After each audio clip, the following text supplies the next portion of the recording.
So let's look deeply into this thing that we call desire. Now, the Buddhists will tell us that if we eliminate all of our desire, we will enter into this state that they call nirvana, which is the emptiness, or as Alan Watts puts it, the blown out state, like the blowing out of a candle. And so this is the state of emptiness, or of no thing, of nothingness. And so by doing this, we find that desire is the energy that keeps us here in this physical realm. And through these meditative practices, I myself have experienced letting go of all of my desires and entering into this space where I no longer exist. And now, of course, I do not stay there because I desire to exist. I desire to embody this being and live out my life. And so I can only enter into that state for a short period of time. Of course, time doesn't exist there. So who knows how long I'm there. And I have been able to lead other people into this place as well. And so I find that by eliminating all of my desires, I don't exist anymore. And by picking back up my desires, I come back into this realm, into this body, into this mind. And so this gives me the realization that desire is a primordial force. It is the energy of creation. It is why we are here experiencing this physical reality. And so we want to have desire if we want to continue to live. And so what do we do with this desire, this energy that creates life? And are we a slave to this energy? If this is the energy of creation and it is why we are here, then it may seem as if desire is out of our control. And we are a slave to our desires, doing whatever these desires tell us to do. And so we might feel overwhelmed when these desires conflict with each other, or when there's so many options, we find it hard to choose. And some of us may even feel as if our life is just a tossing in the waves of desires from this to that. And how do we take control of our lives? Well, in my class, Drawing in the Divine, I take my students into a meditation where we go deep into our memories, deep into our history. Because we all have this story inside of us, the story of Genesis, of the creation of life, of this world, of this universe. And by taking people deep into this memory, we come to this place of before creation. We all have this memory deep inside of us. We can all access this. And so by going deep into this memory and finding this primordial state of emptiness, of nothingness, we can find that root cause, that initial seed that creates all of life. And this initial seed of life, this initial creation, is a desire. It is the first desire that caused all of life. And I call this initial desire the desire to be, because it is the desire to exist, to experience life. And now with this initial desire, though it is one, it is threefold. Because with the desire to exist, there has to be the desire to know that you exist. And with this initial desire to know comes the third desire, the desire to relate. Because how can you know you exist if there's nothing to relate to, if there's no others to compare? How do you know if you're big or small, or if you're moving or standing still? And so three desires go hand in hand: the desire to be, the desire to know, the desire to relate.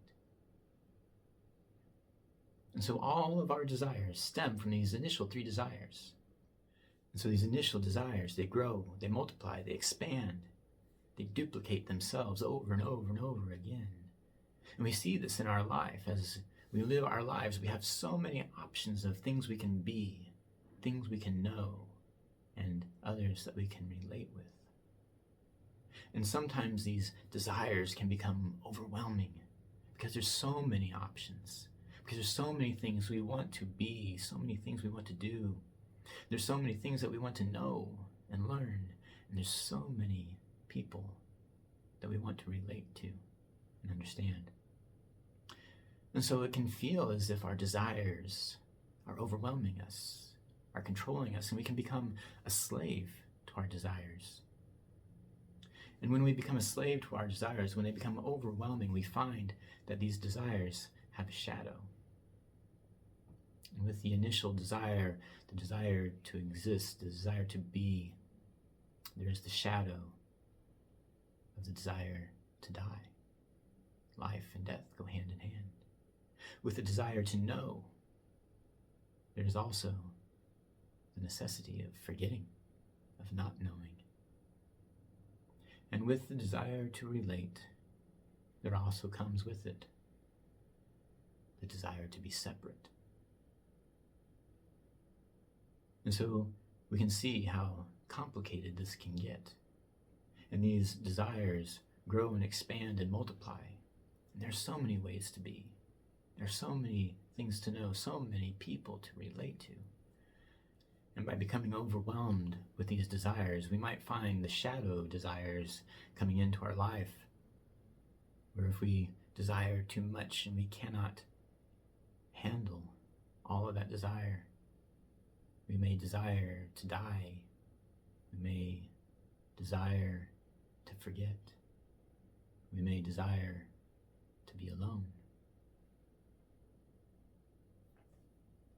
And if we take these desires too far, it may lead to a life that is unfulfilling, that is filled with suffering.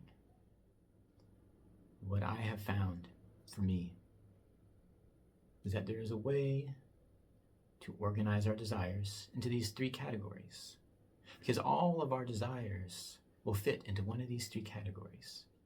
We can then begin to purify our desires.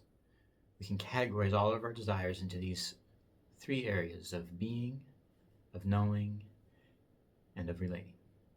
And all of our desires can fit into each one of these categories. And by doing so, then we can look into each one of these categories and we can see what the important desires are in each one of these areas. We can look into our desire to exist and how we show up in the world and the things that we choose to experience.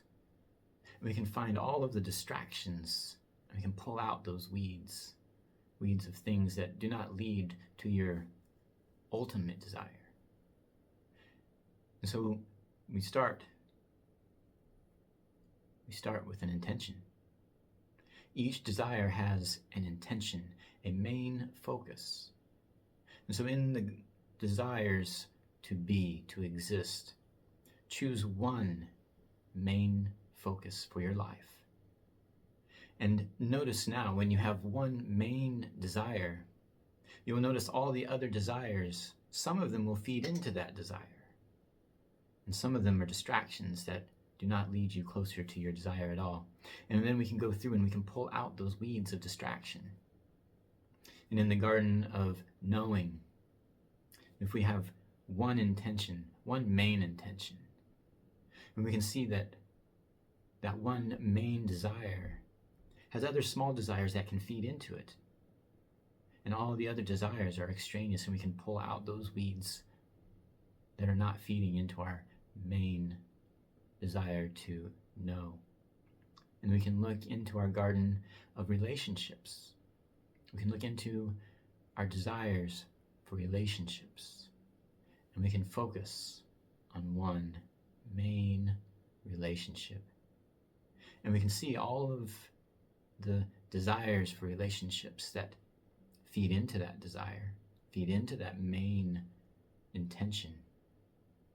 And we can see all of the distractions, and we can pull out all of the weeds of distraction.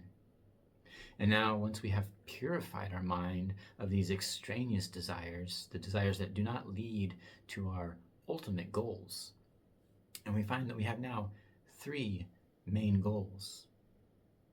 And we can even see if these 3 main desires feed into each other.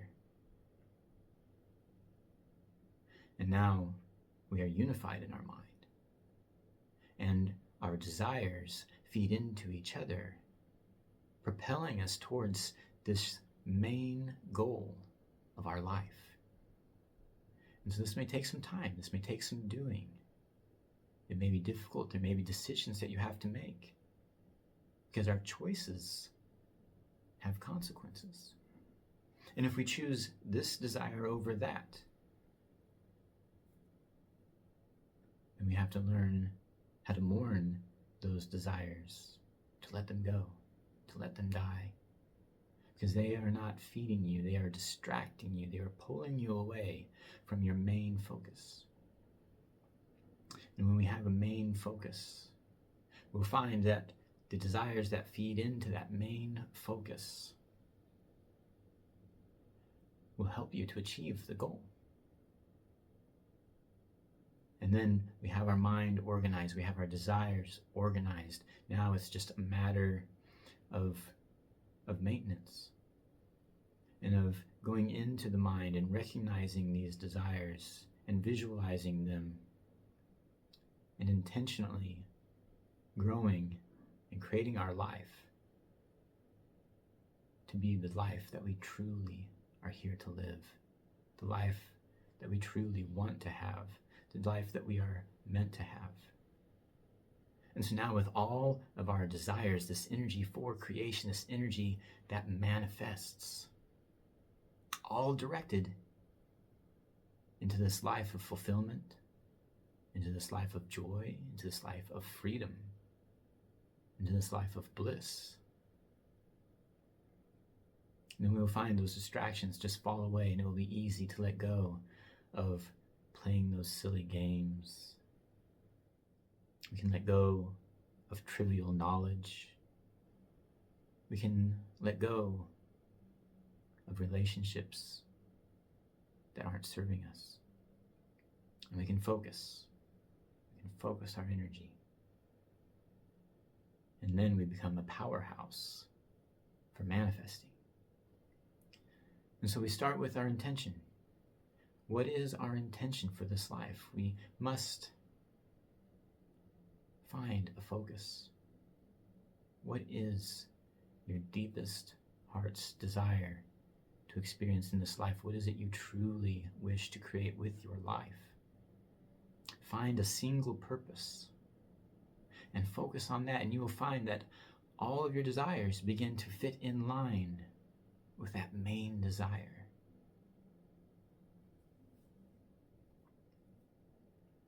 So, desire is a powerful force for creation.